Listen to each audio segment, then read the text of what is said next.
It's really interesting because the examples you just gave there, Richie, are exactly what I did as a 19-year-old kid at, going to university when I was really struggling with anxiety. It actually was exactly those things you mentioned.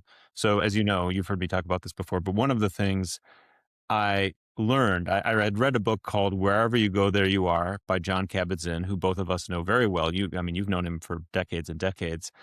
But that book was one of the early influences for me. And a lot of it was just feel what you're feeling.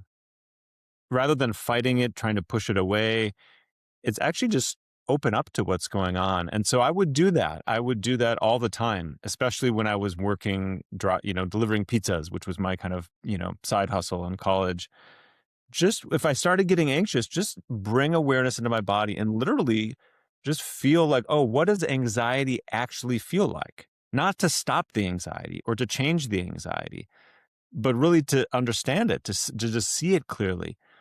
And what I noticed, and I think it maybe wasn't so clear at the time, but looking back on it, when you intentionally bring awareness to an experience and the motivation is not to change it, what you're essentially doing is you're short-circuiting resistance. And a lot of the suffering comes from the resistance, not from the experience itself. Like the feelings in my body, it was a little unpleasant, but it wasn't like so horrible. It's somehow like this emotional atmosphere of like, I hate this. A lot of the suffering is in that emotional atmosphere. And so if you're like, oh, I'm just going to feel this, I'm just going to observe this, that just goes away. So that was super, super helpful.